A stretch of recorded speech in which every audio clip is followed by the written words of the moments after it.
দক্ষিণবঙ্গে গরমে চরম অস্বস্তি। আগামী 3 দিন পশ্চিমের 4 জেলায় তাপপ্রবাহের সতর্কতা হাওয়া দপ্তরে। শুক্রবার থেকে রবিবার দক্ষিণবঙ্গে বৃষ্টির সম্ভাবনা, উত্তরের সব জেলাতেই ভারী বৃষ্টির পূর্বাভাস। আমরা আমাদের দক্ষিণবঙ্গে সবকটি জেলাগুলিতে আইদার আমরা হিটওয়েভ পাবো, নয়তো সিভিয়ার হিটওয়েভ অথবা হট অ্যান্ড হিউমিড হয়ে যায়।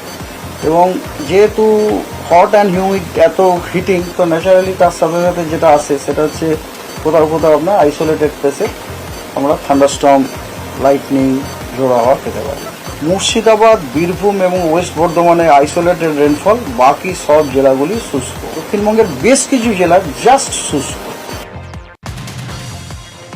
কলকাতায় গরমে অস্বস্তি, এক ধাক্কায় 4 ডিগ্রি বাড়ল তাপমাত্রা। সোমবার 40 ডিগ্রির কাছাকাছি কলকাতার তাপমাত্রা স্বাভাবিকের চেয়ে 4.7 ডিগ্রি বেশি।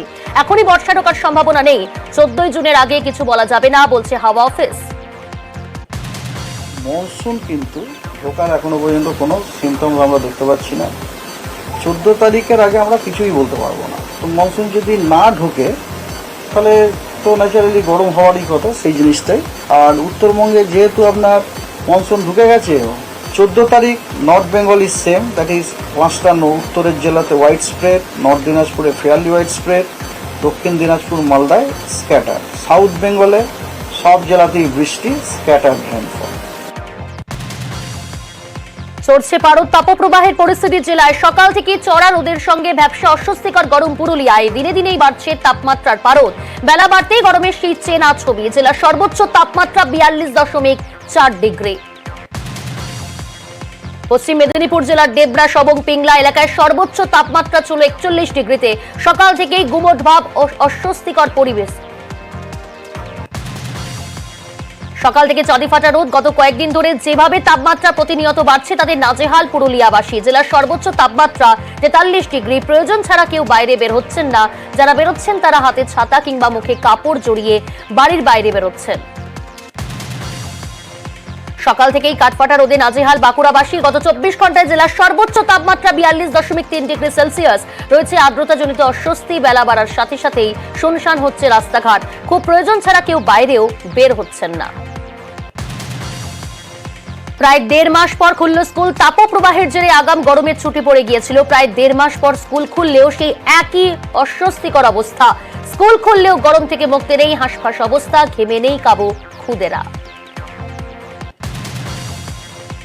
ফ্রুটস তো খাবেই, আর একটু চেষ্টা করবো কটনের জামা কাপড় পরানো, আর যত সম্ভব ওয়াটারমেলন, ফ্রুটস, এই ধরনের গ্রেপস, যেগুলোতে ওয়াটারি ফ্রুটস আছে সেগুলো খাওয়ানোর চেষ্টা করবো, ডাবের জল এগুলো।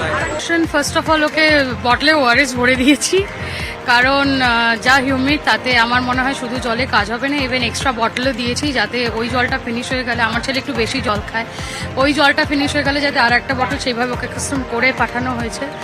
এছাড়া বাড়ি গেলে ও জানে যে আমাকে কিভাবে কি করতে হবে, এক্সট্রা ক্লোথস দেওয়া আছে। চেষ্টা করছি যাতে ও গরমটা কম লাগে। সকালবেলা সাধারণত হালকা জামা কাপড় পরানো তো সম্ভব না, স্কুল ইউনিফর্মেই আসতে হবে, কিন্তু সকালবেলা সেরকমভাবে এখনও তো খুবই শিশু আমার, যেহেতু একদম লোয়ার নার্সারি, সেরকম প্রিকশন তো কিছু নেওয়ার নেই, গরম কিছু করার নেই, এটাকেই হ্যান্ডেল করতে হচ্ছে। প্রবল গরমের মাঝে সরকারি নির্দেশিকা মেনে বাঁকুড়ায় খুলল স্কুল। তবে উপস্থিতির হার হাতে গোনা। যারা স্কুলে এসেছে তারাও অনেকে অসুস্থ হয়ে পড়ছেন শিক্ষক শিক্ষিকারাও। এই পরিস্থিতিতে কোথাও মর্নিং স্কুল, কোথাও আবার কয়েকদিন পর স্কুল খোলার দাবি জানাচ্ছেন সকলেই।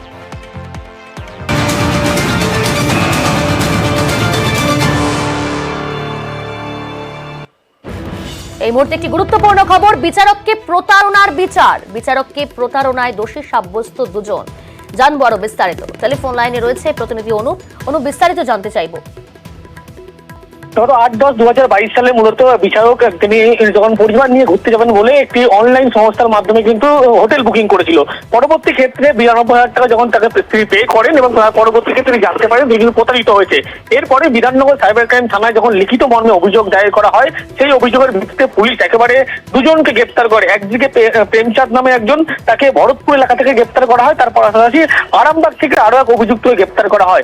এরপরে পুলিশের পক্ষ থেকে ভরতপুর গ্যাংয়ের কিন্তু বিভিন্ন খোঁজ খবর পায় এবং একাধিক তালিকা ছিল।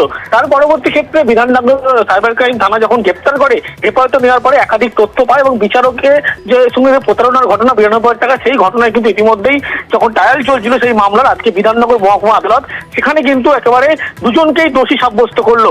আগামীকাল কিন্তু সাজা ঘোষণা, অর্থাৎ বিচারকের সঙ্গে প্রতারণার ঘটনায় কিন্তু একেবারে বলা চলে সেই মর্মে যখন বিধাননগর সাইবার ক্রাইম থানায় লিখিত অভিযোগ হয়েছিল, সেই অভিযোগের ভিত্তিতে একেবারে ভরতপুর এলাকা থেকে প্রথম মূল যে অভিযুক্ত প্রেমচাঁদ তাকে কিন্তু গ্রেপ্তার করে। তার পরবর্তী ক্ষেত্রে আরামবাগ থেকে আরেক অভিযুক্তকে গ্রেপ্তার, এবং এই ঘটনায় আজকে বিধাননগর আদালতে কিন্তু এই দুজনকেই দোষী সাব্যস্ত করা হলো এবং আগামীকাল দুজনেরই কিন্তু সাজা ঘোষণা করা হবে বলে এমনটাই কিন্তু সরকারি আইনজীবীর পক্ষ থেকে জানানো হয়েছে।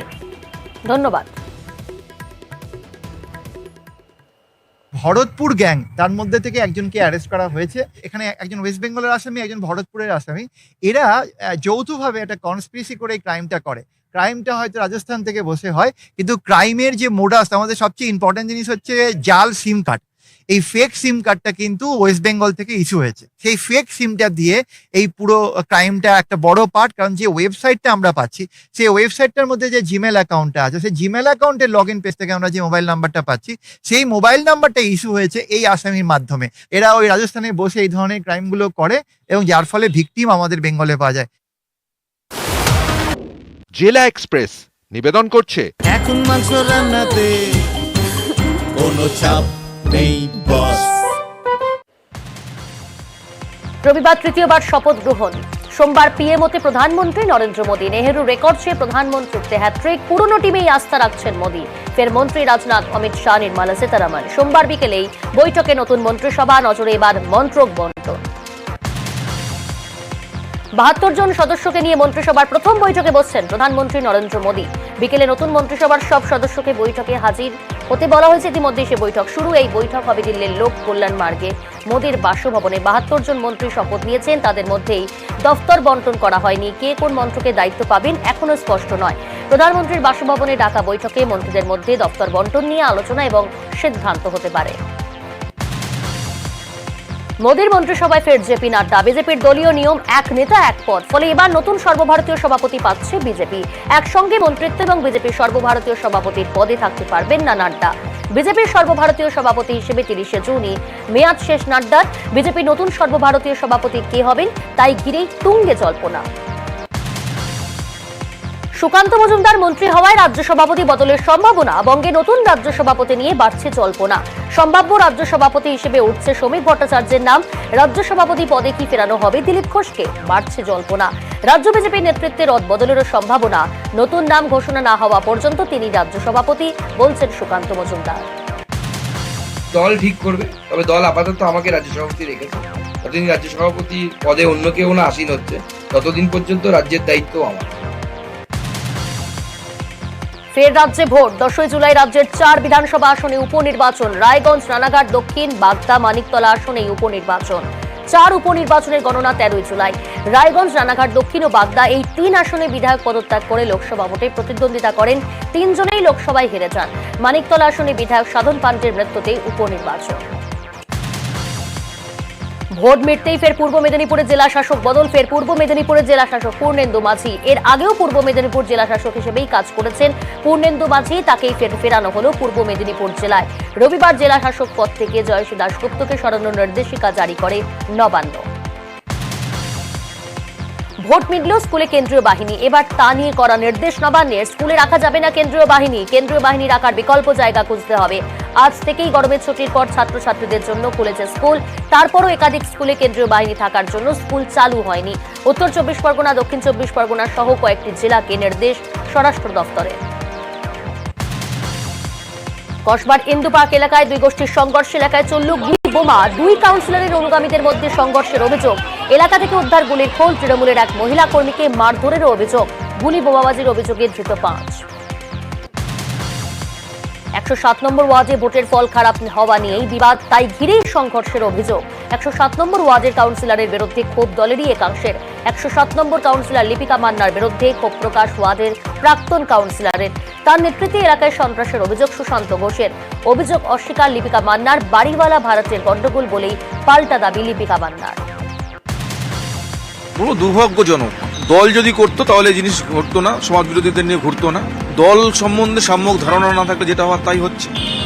কাউন্সিলর হয়ে গেছে, কাউন্সিলর হওয়ার পরে দল হয়েছে। যাদের ছবি থানায় লাগানো আছে তাদের বিরুদ্ধেই অভিযোগ। মোস্ট ওয়ান্টেড বলে যে সমস্ত ক্রিমিনালদের ছবি থানায় লাগানো আছে তাদেরকে কাউন্সিলর কাজে লাগাচ্ছে। 107 নম্বর ওয়ার্ডের কাউন্সিলর প্রত্যক্ষভাবে মদত দিচ্ছে।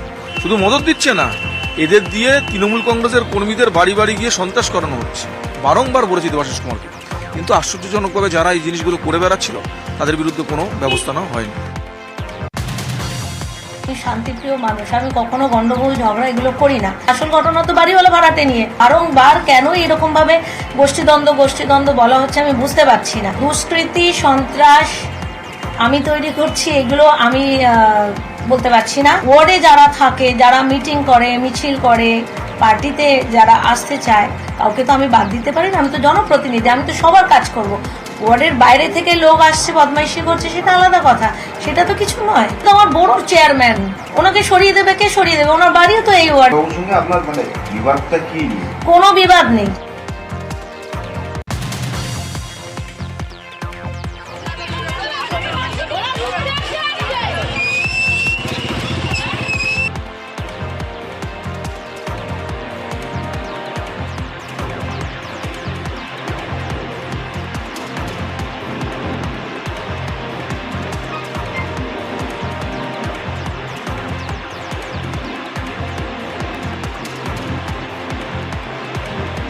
গ্রাম পঞ্চায়েত অফিসে আক্রান্ত মহিলা প্রধান, চন্দ্রকোনার সেই ছবি আমরা তুলে ধরছি আপনাদের সামনে।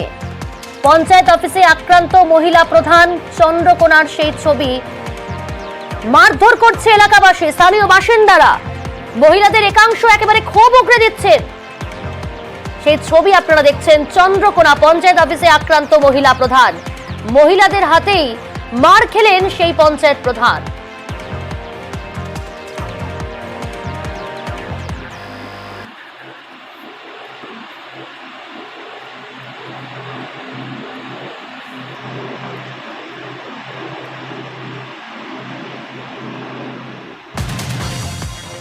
আহত তৃণমূল কর্মীর মৃত্যুতে হুগলির খানাকুলে উত্তেজনা। 20 মে লোকসভা নির্বাচনের দিন তৃণমূল বিজেপি সংঘর্ষে গুরুতর আহত হয়েছিলেন মনোরঞ্জন দিগার। দীর্ঘদিন কলকাতায় চিকিৎসার পর তাকে ছাড়া হয়। মাথায় আঘাত থাকায় বাড়িতেই চলছিল তার চিকিৎসা। রবিবার মাথার যন্ত্রণা শুরু হলে খানাকুল গ্রামে নিয়ে যাওয়া হয় তাকে। সেখানেই চিকিৎসা চলাকালীন মৃত্যু হলো ওই তৃণমূল কর্মীর। বিজেপির বিরুদ্ধে হামলার অভিযোগ তৃণমূলের, অভিযোগ অস্বীকার বিজেপি। দিদি কারা মেরেছে? বিজেপির লোকেরা গো। আপনার স্বামী কোন দল করতো? আমার স্বামী তৃণমূল করতন গো। আমার স্বামীকে ঘর দিয়ে নিয়েছে ওরা, ওইভাবে সাবলের বাড়ি দিয়ে আমার স্বামীর মাথা পাঠিয়ে। গত 19 তারিখ 19 মে 2024 তপন বাগ বিজেপির যে উপপ্রধান, তার নেতৃত্বে অতর্কিত হামলা চালানো হয়। সেই হামলা চালানো আমাদের প্রায় 12 জন ইনজিওর্ড হয়। তার মধ্যে মনোরঞ্জন দার একজন ছিল। তার দিকে আরামবাগে স্থানান্তরিত করা হয়েছিল। করার পর বেশ কিছুদিন সেখানে চিকিৎসায় থাকার পর বাড়ি ফিরেছিল। হঠাৎ করে কাল আবার পুনরায় ওই পুরানো ক্ষত জায়গায় প্রচণ্ড যন্ত্রণা শুরু হয়। তারপরে সঙ্গে সঙ্গে তাকে খানাকুল হাসপাতালে ভর্তি করা হয় এবং তৎকালীন মারা যান। 19 তারিখে একটা মারামারি হয়েছিল, সেখানে আমাদের উপপ্রধান তপন বাগকে কুড়ুল দিয়ে কোপানো হয়েছিল। তপনবাবু ভর্তি ছিল হাসপাতালে। তো অলরেডি তার পরের দিনই সবার ছুটি হয়ে যায়। যেটা আমরা জানতে পেরেছি যে উনি নাকি ইঞ্জিন ট্রলি ভ্যানের কাজ করতেন। সেখানে ইট বা স্টোন চিপ জাতীয় কিছু এরকম বইয়ের কাজ করতো। কালকে রাত্রে নাকি স্ট্রোক হয়ে মারা গেছে ওনার। আর তৃণমূল কংগ্রেস এটাকে নিয়ে পলিটিক্যাল রং চড়ানোর চেষ্টা করছে। এটা কখনোই কাম্য নয়। তৃণমূলের গোষ্ঠী কোন্দলে উত্তপ্ত হাওড়ার দাসনগর। হাওড়ায় তৃণমূলের বিজয় উৎসবে মার পাল্টাবার, মহিলাদের উত্তপ্ত করার অভিযোগ ব্লক সভাপতির ছেলে এবং তার অনুগামীদের বিরুদ্ধে। তখনই মহিলারা চড়াও হয় মহেন্দ্র শর্মার ছেলে অভিষেক শর্মা ও তার অনুগামীদের উপর। অভিষেকের অনুগামীদের হাতেই আক্রান্ত হন কয়েকজন মহিলা। শিবপুরের আরেক তৃণমূল নেতা সুভাষিস পালের লোকজনেরা মারধর চালায় বলেই অভিযোগ শিবপুর ব্লক তৃণমূল সভাপতি ধর্মেন মহেন্দ্র শর্মা। ভোট পরবর্তী অশান্তিতে তপ্ত মুর্শিদাবাদ হরিহর পাড়ায় তৃণমূল কর্মীকে গুলি করে খুন। রাতে বাড়ি ফেরার সময় গজনীপুর এলাকায় তৃণমূল কর্মী সনাতন ঘোষকে লক্ষ্য করে গুলির অভিযোগ। দেহে একাধিক জায়গায় গুলি লাগে, রক্তাক্ত অবস্থায় তাকে উদ্ধার করে মুর্শিদাবাদ মেডিকেলে নিয়ে গেলে মৃত বলে ঘোষণা করেন চিকিৎসকেরা। ঘটনায় বিজেপির বিরুদ্ধে এই অভিযোগ তৃণমূল কংগ্রেসের, অভিযোগ অস্বীকার বিজেপির। জমি বিবাদের জেরেই খুন দাবি পরিবারের। বাঁকুড়া বিষ্ণুপুরে বিজেপির পোলিং এজেন্টকে মারধর। অভিযোগ, রবিবার সন্ধ্যায় দোকানে বসে থাকাকালীন রড লাঠি নিয়ে ওই কর্মীর উপর হামলা চালানো হয়। আগ্নেয়াস্ত্র নিয়ে ভয় দেখানো হয় বলেও অভিযোগ। আহত কর্মী বিষ্ণুপুর সুপার স্পেশালিটি হাসপাতালে চিকিৎসাধীন। তৃণমূলের বিরুদ্ধেই হামলার অভিযোগ বিজেপির, অভিযোগ অস্বীকার তৃণমূল কংগ্রেসের। ভোট পরবর্তী অশান্তিতে হলদিয়ায় উত্তেজনা। বিজেপির বিজয় মিছিলে লাঠি সোটা লোহার রড নিয়ে হামলার অভিযোগ তৃণমূলের বিরুদ্ধে। হামলায় আহত 10 বিজেপি কর্মী। পাল্টা অভিযোগ তৃণমূলের, তাদের কর্মীদের উপর বিজেপি কর্মীরা হামলা চালায় বলেই অভিযোগ তৃণমূলের। ঘটনায় 3 জনকে আটক করেছে পুলিশ। ভোট পরবর্তী অশান্তিতে মাথা ভাঙায় উত্তেজনা। তৃণমূলের বিরুদ্ধে বিজেপি নেতার কাছে টাকা চাওয়ার অভিযোগ। টাকা না দেওয়ায় রবিবার রাতে বিজেপি নেতার বাড়িতে হামলা ও পরিবারের সদস্যদের মারধরের অভিযোগ। যদিও হামলার অভিযোগ অস্বীকার তৃণমূলের। সোমবার আক্রান্ত নেতার বাড়িতে গিয়ে পরিবারের সঙ্গে কথা বিজেপি নেতৃত্বে। দেগঙ্গায় তৃণমূলের বিজয় মিছিলে হামলা। রবিবার তৃণমূলের বিজয় মিছিল লক্ষ্য করে বোমাবাজি হামলার অভিযোগ। পঞ্চায়েত উপপ্রধানকে ধারালো অস্ত্রের কোপ মারার অভিযোগ আইএসএফ এর বিরুদ্ধে। ঘটনায় 4 আইএসএফ কর্মীকে গ্রেপ্তার করল দেগঙ্গা থানার পুলিশ। নতুন করে উত্তেজনা রুখতে সোমবার সকাল থেকেই এলাকায় বিশাল কেন্দ্রীয় বাহিনী মোতায়েন করা হয়েছে। লোকসভা ভোটের ফল প্রকাশের পরই বিজেপিতে ভাঙন। বীরভূমে শিউরি করিদ্ধা গ্রাম পঞ্চায়েত হাতছাড়া বিজেপির। বিজেপি ছেড়ে তৃণমূলে গ্রাম পঞ্চায়েতের উপপ্রধান ও পঞ্চায়েত সদস্য। এর ফলে বিজেপির হাতছাড়া পঞ্চায়েত। 17 আসনের করিদ্ধা গ্রাম পঞ্চায়েতের 9টি আসন ছিল বিজেপির দখলে। তৃণমূলের ছিল 8টি আসন। দলবদলের ফলেই তৃণমূলের হাতে 10টি আসন, বিজেপির হাতে 7টি আসন।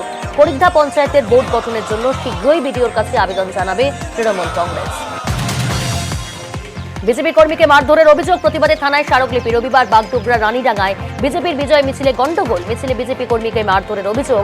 স্থানীয় তৃণমূলের উপপ্রধান সহ বেশ কিছু তৃণমূল নেতার বিরুদ্ধেই অভিযোগ বিজেপি মণ্ডল সভাপতির। ভিত্তিহীন অভিযোগ, দাবি তৃণমূলের উপপ্রধান অমৃতলাল সরকারের। স্বাস্থ্য বিভাগে চাকরির নামে প্রতারণার অভিযোগ। চাকরির নিয়োগপত্র নিয়ে স্বাস্থ্য দপ্তরে গিয়ে দম্পতি জানতে পারলেন নিয়োগপত্র ভুয়ো। পশ্চিম মেদিনীপুরের কেশপুরে, আনন্দপুরে নন্দীপাড়ার ঘটনা। অভিযোগ, কেশপুর গ্রামীণ হাসপাতালে চুক্তিভিত্তিক অফিস অ্যাটেন্ডেন্টের চাকরির জন্যই মেদিনীপুর শহরের বিধাননগরের বাসিন্দা কৌশিক ঘোষ নামে এক ব্যক্তি 1 লক্ষ টাকা নেন, নিয়োগপত্রও পান। সন্দেহ হওয়ায় জেলা মুখ্য স্বাস্থ্য আধিকারিক দপ্তরে গিয়ে জানতে পারেন এটা ভুয়ো। থানায় নালিশ জানান। এখনো কাটল না ফালাকাটার তাসারি চা বাগানের জ্বর। সোমবার দুপুরে মালিক পক্ষ ও শ্রমিক পক্ষের মধ্যে মিটিং হওয়ার কথা থাকলেও মালিক পক্ষের অনুপস্থিতিতে ভেস্তে যায় বৈঠক। পরবর্তী বৈঠকের দিন ঠিক হয় 13 জুন। এদিন মিটিং না হওয়ায় হতাশ 8 চা শ্রমিক ও তাদের পরিবার। রানীগঞ্জের ডাকাতিতে ঝাড়খণ্ড যোগ। ডাকাতির ঘটনায় দুষ্কৃতীদের খোঁজ মিলল ঝাড়খণ্ডে।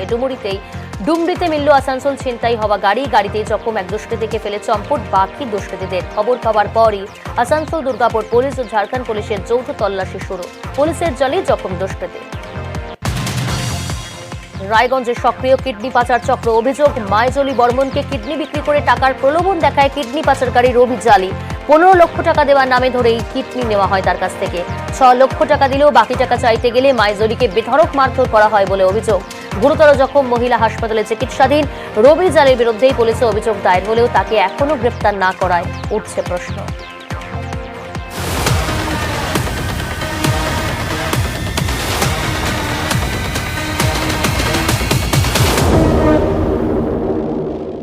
জেলা এক্সপ্রেস নিবেদন করলো